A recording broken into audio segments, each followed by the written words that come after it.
Eu penso a política, você que me acompanha no meu canal do YouTube sabe disso.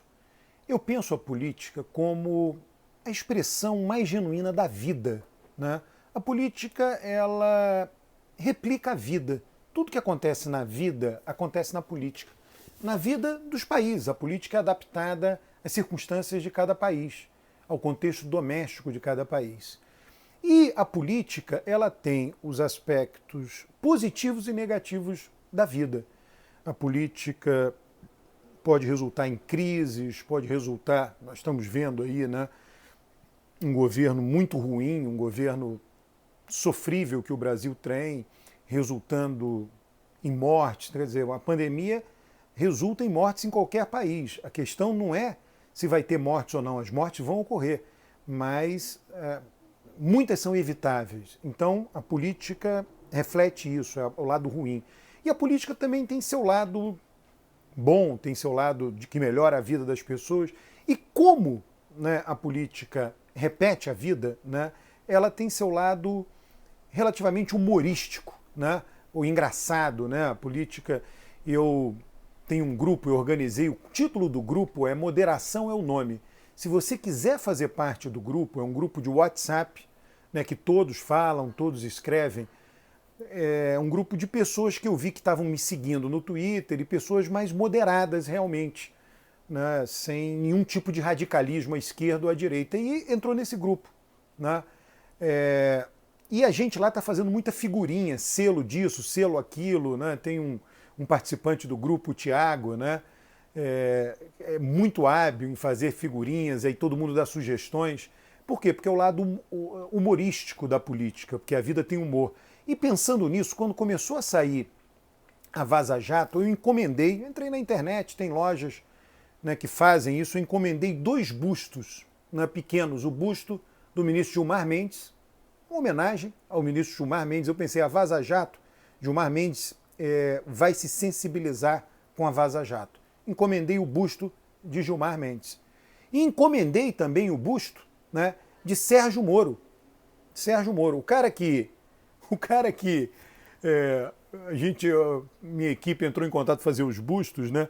Ele falou assim, eu encomendei um outro que no momento oportuno eu vou mostrar para vocês. Né? Ele falou, olha, eu entendo o busto de Sérgio Moro você encomendar, mas o do ministro Gilmar Mendes, você vai encomendar mesmo? Falou lá com alguém lá da minha equipe que entrou em contato.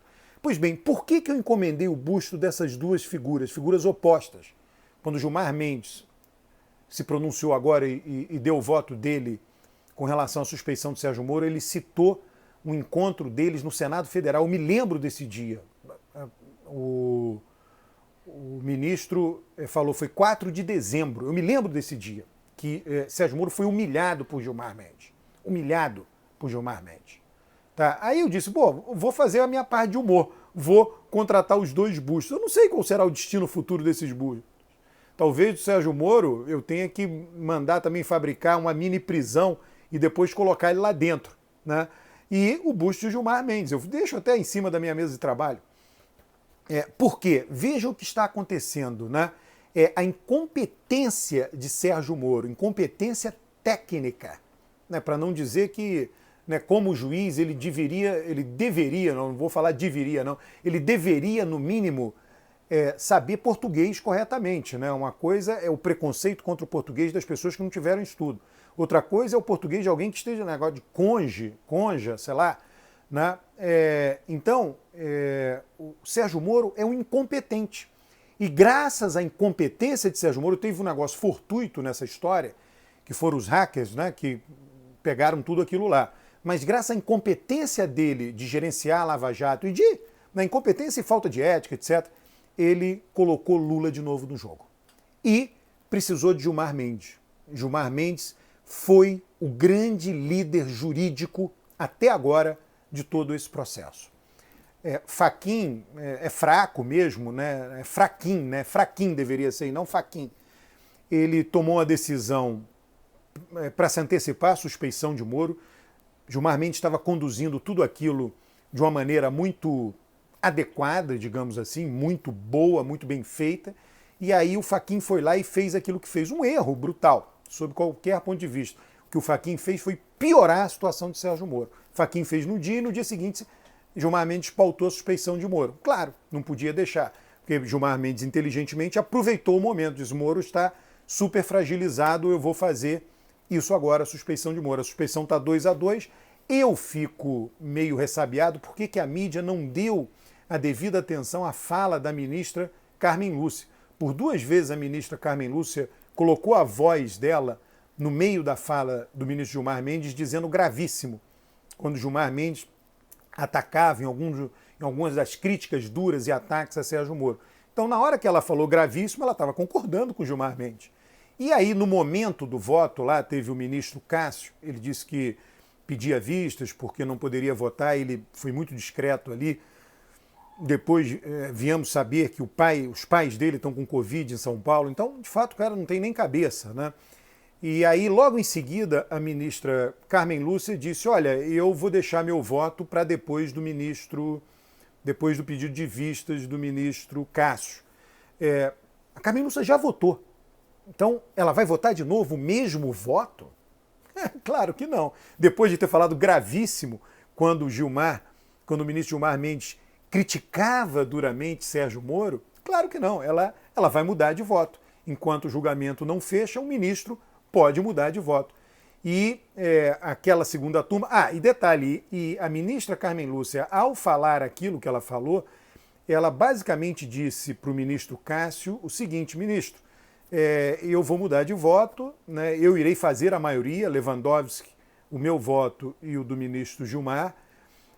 O senhor tem 2 opções: ou fica com a maioria, que é o resultado que vai dar, ou se abraça ao ministro Fachin, que não considera Sérgio Moro suspeito, né, mesmo contra todas as evidências.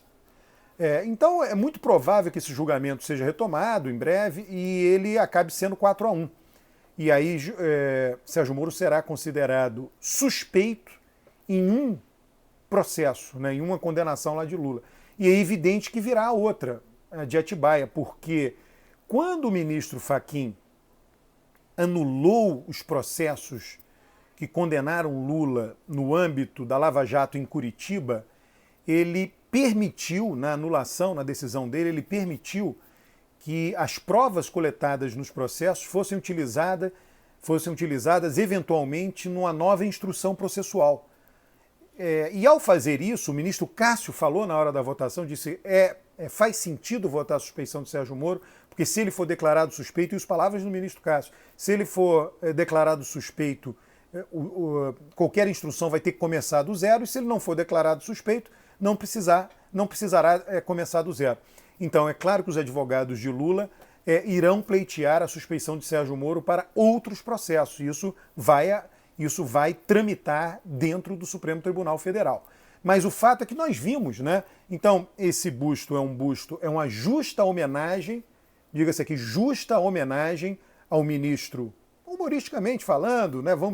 O Alberto é doido, foi lá, encomendou, gastou dinheiro com isso. Sim, uma homenagem, põe aqui na frente do meu gabinete. Essa figura, inclusive, o ministro Gilmar Mendes, é quem mais defende no Brasil o Estado de Direito. E que muitas vezes nós discordamos dele. Mas não tem a menor dúvida que é um pilar de defesa do Estado de Direito. E este busto aqui, é uma evidente ironia.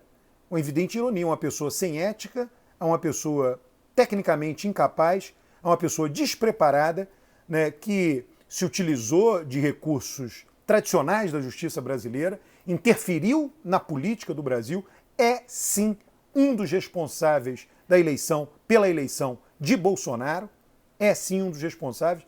A gestão que Bolsonaro faz da pandemia, né, quando a gente pensa cadeia de causas e consequências, esta figura aqui asquerosa, né, dá vontade de pegar um martelo e pá.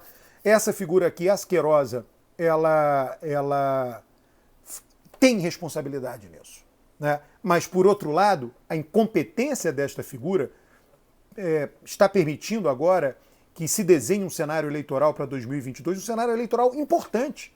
Lula contra Bolsonaro. Então, graças à sua incapacidade jurídica e à sua total falta de limites éticos, né, ele está permitindo aí que Lula volte com toda a força ao cenário político.